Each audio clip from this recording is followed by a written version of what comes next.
Finding the kind of clients that can help your agency grow is crucial to your agency's success. Easier said than done, right? Get a toxic client or two, and the stress on your team could outstrip any benefits. Finding the right clients, on the other hand, can have a compounding effect on growth and team morale.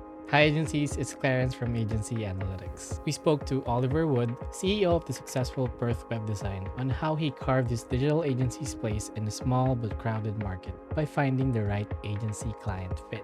I literally picked up a copy of the Yellow Pages and I started ringing businesses and saying, hey, g'day, my name's Oliver, I'm from England. I used to do this in the UK for British Telecom, and went out and started to see local businesses and started making websites and, doing Google ads. And as their agency scaled over the years, they added more services like social media, radio ads, TV ads, and more. Business has trials and tribulations. I think web and digital marketing companies probably have a lot more competition than most in the fact that we compete with locals. That makes it very hard to distinguish yourself from competition. And being Perth and the size it is, it's a massive landmass, but really it's all concentrated around the Perth CBD area or the metro area. And apart from that, it's quite regional and there's not many people. The challenge we faced, because we do seem to have a lot in the home construction industry, first home builders, second home builders, and luxury builders. But, we tend to only have one in each category. And that's mainly because Builder A doesn't want to work with an agency that's working with their direct competitor. They see it as a direct conflict of interest. Along the way, Oliver and the PWD team discovered their niche. While other agencies are specializing in dental or in the law niche, PWD focused on client size. One of the early learnings came from the fact that PWD initially focused on helping smaller clients, but there was a problem. Having clients with smaller budgets mean that you need a lot of clients. And you know what? Oliver noticed that the amount of time it took to cater to small and big clients was the same. And that was happening in quite a volume of clients. They're having to deal with many, many people.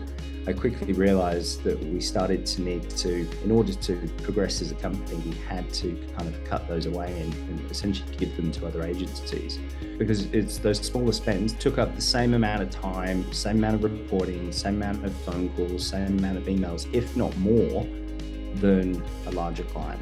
Because a larger client is looking at the bigger picture. They're looking at the macro, not the micro.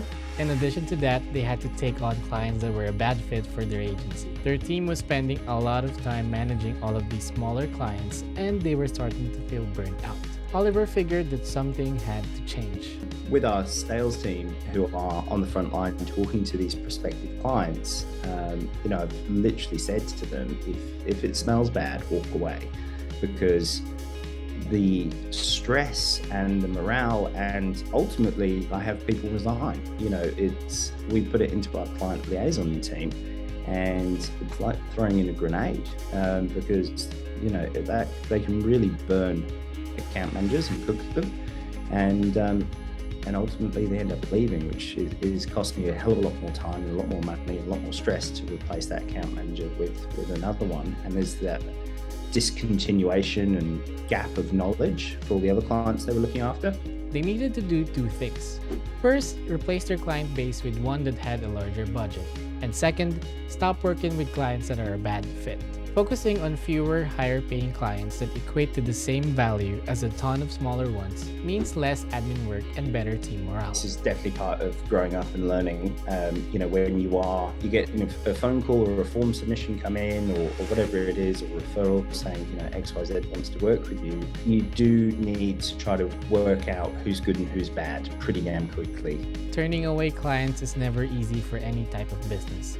But when it comes to his team, Oliver is not willing to jeopardize their success and well-being. Over time, PWD has learned how to vet their clients and identify potential client red flags. Kind of like dating, right? You go on a date with a girl or a guy, and until you've been on a couple, you don't realize that they're a bit psycho. Another red flag Oliver identified is clients who have jumped from agency to agency, especially if it sounds like those previous agencies haven't done a terrible job.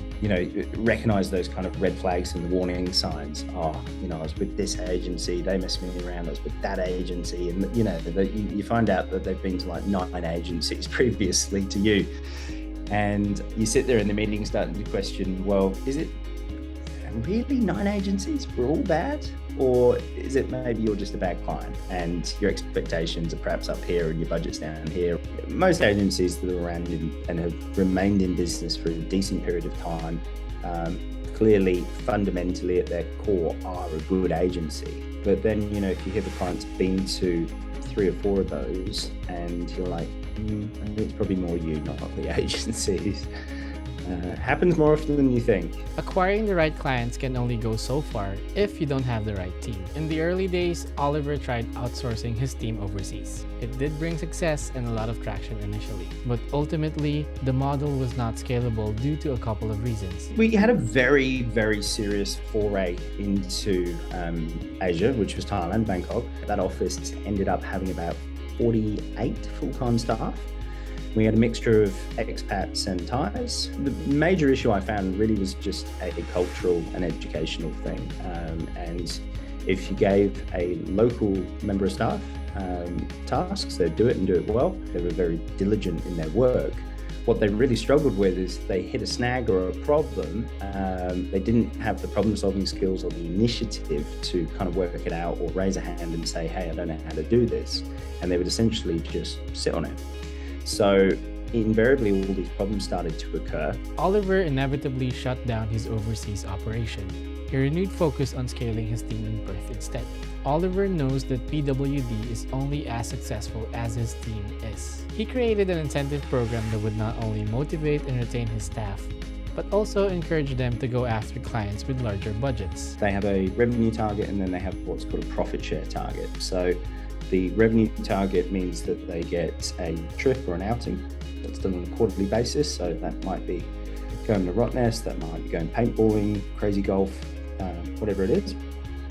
They get to pick and choose that and organize it themselves. And of course, the company pays for that night out. And then the revenue is if they hit the slightly higher target and they're not too far apart, it means they actually get a share of that income. So it's pretty cool. And what it did do is it just created this sort of bonding group tribalness, which was unexpected. And there was very much a us and them, like the sales and account management versus those guys. Once that incentive scheme went into play, a lot of that stopped. It was like, no, we're in this together. If we work together, we're going to achieve this together. We win together, we lose together.